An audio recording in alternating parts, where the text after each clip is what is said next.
তবে দাড়িওয়ালা টুপিওয়ালা আমি তাহাজ্জুদ গুজার করি, তাসবিহ তাহলিল করি, জিকির আজকার করি, এমন কোন ইবাদত নেই যে ইবাদত আমার দ্বারা বাদ পড়ে যায়, হয় না। এমন ইবাদতওয়ালাদের ইমাম হবে ইবাদতওয়ালা, ঠিক কি না? এর জন্য আল্লাহ রাব্বুল আলামিন বললেন, উতলু মা উহিয়া ইলাইকা মিনাল কিতাবি ওয়া আকিমিস সালাতা ইন্নাস সালাতা তানহা আনিল ফাহশাই ওয়াল মুনকার ওয়া লাযিকরুল্লাহি আকবার আল্লাহু ইয়ালামু মা তাসনাউন। কোরআন বেশি করে পড়তে হবে। এরপর আল্লাহ পাক বললেন নামাজ কায়েম করো, নিশ্চয় নামাজ সমস্ত অশ্লীলতা থেকে তার ওই নামাজিওয়ালাকে ভিড়িয়ে রাখে। কে বলেছেন? কোন নামাজি ইমাম যদি নামাজ পড়ার পরে মদের লাইসেন্স দেয়, পতিতার পারমিশন দেয়, এরপরে ফাঁসির আসামি তাকে মুক্ত করে দেয়, 100 জনের ইজ্জত আবরু মারার পরে তার কোনো বিচার নেয় না, খালাস দিয়ে দেয়, এই জাতীয় ইমামের পিছনে কি নামাজ পড়বেন? একটু মিথ্যা কথা বলে মাঝে মধ্যে নামাজ পড়বেন। দাড়ি চাচা নামাজ জায়েজ আছে পড়া, তারপরেও পড়বো না। তারপরেও আল্লামা ইকবাল দিল্লির শাহী জামে মসজিদের মেম্বারে বসে তার বক্তব্য শোনার জন্য লক্ষ লক্ষ ওলামায়ে কেরাম প্রথম কাতারে, দ্বিতীয় কাতারে সারিবদ্ধভাবে বসে গেছেন। মুসলিম জনতা তার বক্তব্য শোনার জন্য বসে গেছেন। উনি সালাম কালাম দিয়ে বলছেন, দিল্লির শাহী জামে মসজিদের মেম্বারে বসে আমি একটু মদ পান করব। কি করব? কয়েকটা মিথ্যা বক্তব্য আমি এখানে উপস্থাপনা করব আপনাদের সামনে। মনে যা চায় কিছু অন্যায় কথা আমি এখানে বলবো, ফাহিশা কথা বলবো। 1 ডজন বড় মুফতি দাঁড়িয়ে গেছে, আপনার বক্তব্য আমরা শুনবো না? শুনবো? মিথ্যা কথা, মদ পান করা, এই জাতীয় কথা শোনার জন্য আমরা আসি। আল্লামা ইকবাল বললেন, বড় বড় ইমামরা শোনাব, এইটা তো একটা ভারতবর্ষের ক্ষুদ্র কেন্দ্রীয় মসজিদ। আল্লাহর হাবিব বলেছেন, গোটা দুনিয়াটা হলো আমার জন্য, আমার উম্মতের জন্য মসজিদ বানিয়ে দেওয়া হয়েছে।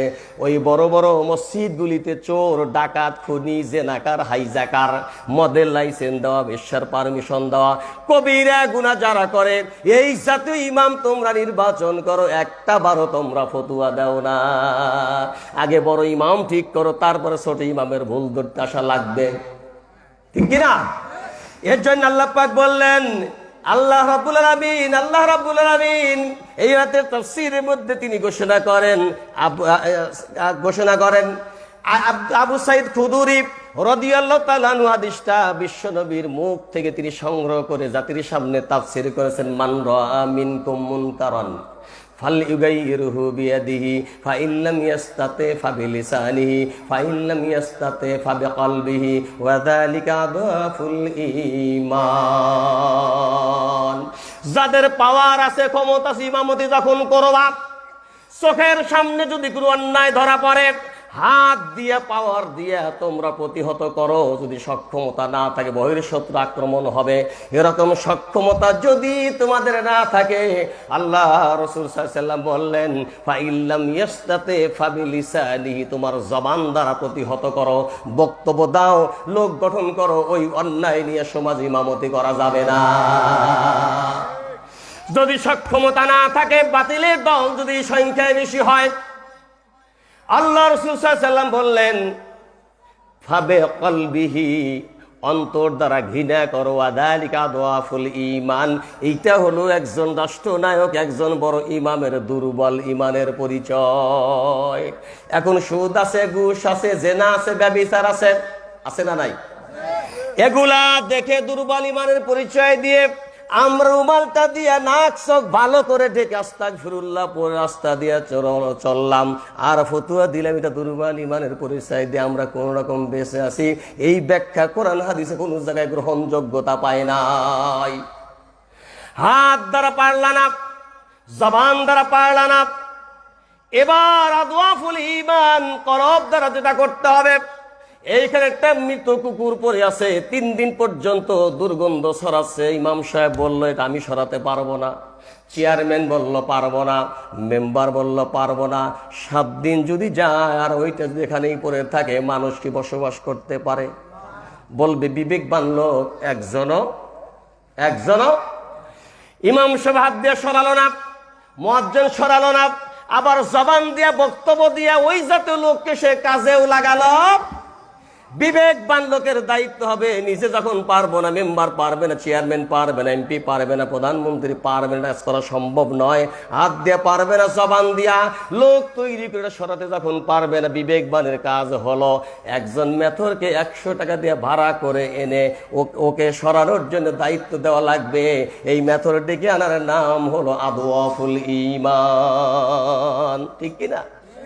এটাও করবেন না, কোনো কৌশল করবেন না, কে কাপুট আপনি যাবেন আর আসবেন না, আপনি গোটা এলাকাটা কলুষিত করে ফেললেন, আপনি জবাব দিতে পারবেন না আল্লাহর কাছে। কথা কয় না? এর জন্য আল্লাহ রাসূল সাল্লাল্লাহু আলাইহি ওয়াসাল্লাম বললেন আদওয়াফুল ঈমান, এই অন্যায় কাজ যারা করলো আর অন্যায় কাজের বাধা যারা দিল, রাসূল কারীম সাল্লাল্লাহু আলাইহি ওয়াসাল্লাম বলেছেন, ইবনে ওমর বলেন আনিন নবী সাল্লাল্লাহু আলাইহি ওয়াসাল্লাম, কুল্লুকুম রাইন ওয়া কুল্লুকুম মাসউলিন আন রায়াতিহি। গোটা সমাজে বড় বড় অন্যায় যখন থাকে, প্রত্যেকেই নেতা, প্রত্যেকেই অভিভাবক, প্রত্যেকের নেতৃত্বের ব্যাপারে জবাব দিতে হবে কার কাছে?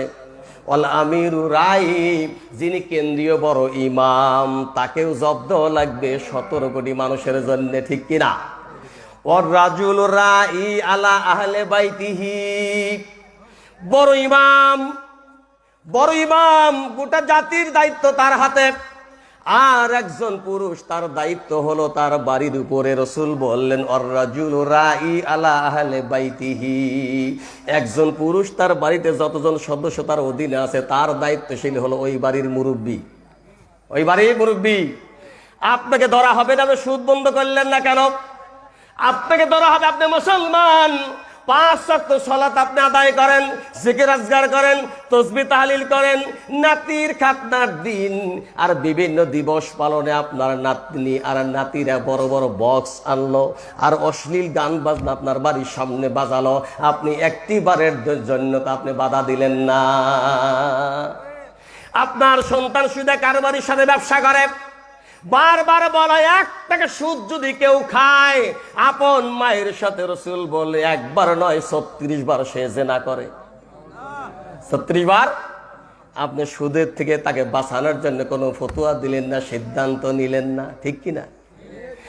এরপরে মনে রাখবেন, সঙ্গে বলা লাগবে, যেহেতু সময় নাই, আপনি বেঁচে থাকতে, আপনি হাজী সাহেব থাকতে, আপনি মুরব্বী থাকতে, আপনি জাকির হওয়ার পরে, শাকির হওয়ার পরে, তাহাজ্জুদ গুজার হওয়ার পরে, আপনার নাতিপুতি সন্তানেরা একের পর এক ইসলাম বিরোধী কার্য যখন পরিচালনা করতেছে, আপনি থাকতে বাধা পারলেন না। আল্লাহর কসম করে বলি, মরে যাওয়ার পরে নাইকের বাড়িতে না সাবে বাধা দেওয়ার কেউ থাকবে না। মনে করছে সুখ পাবেন, এত সহজ আল্লাহর জান্নাত পাওয়া যাবে? আল্লাহর হাবিব বললেন ওয়াল মারআতু রাইয়াতু আন বাইতি যাওজিহা ওয়া ওয়ালাদিহি, রাওয়াহুল বুখারী মুসলিম। স্বামী বিদেশে, মালয়েশিয়া, সৌদি আরব, কুয়েতে থেকে টাকা পয়সা পাঠায়, বইয়ের নামে অ্যাকাউন্ট না হলে কয় তালাক দাও। অ্যাকাউন্ট কার নামে? স্বামীর নামে না, কিন্তু এখন হলো বইয়ের নামে। স্বামী টাকা পাঠায় আর ওই টাকা দিয়া বেলকুচির মার্কেটে গিয়ে আচ্ছা মতো সে বাজার ঘাট করে, কেনাকাটা করে। আছে না নাই? বেআব্রু বেহায়ায় হয়ে আপনার বেটার বউ পুত্র বধূ যখন মার্কেটে গেল, রাসূল কারীম সাল্লাল্লাহু আলাইহি ওয়াসাল্লাম বলে আদ-দায়্যুসু লা ইয়াদখুলুল জান্নাহ, যারা অনুমতি দিল তারা হলো দায়্যুস। এই দায়্যুসের জন্য আল্লাহর জান্নাত হারাম। রাসূল যদি হারাম করে, কোন পিশাপি জায়েজ করতে পারবে? কথা কয় না কে? এদের মা বোনরা থাকলে ভালো করে শুনবেন। স্বামীর অবর্তমানে বেহায়া বেআব্রু হয়ে ওই স্বামীর টাকা আপনি খরচ করার জন্য রাস্তায় নামতে পারেন না। কথা বলেন ঠিক কিনা? আল্লাহ রাব্বুল আলামিন এই জন্য বলছেন আমারু বিল মারুফে ওয়া নাহাউ আনিল মুনকার। কার কথা? বুখারী মুসলিম হাদিসটা স্মরণ করে দিলাম, এই জন্য আমাদের খেয়াল রাখতে হবে। ঠিক না? ঠিক। নামাজি ইমাম যদি হয়, জুমার দিন সারা সপ্তাহ এলাকার সংকট সমস্যা সমাধানের জন্য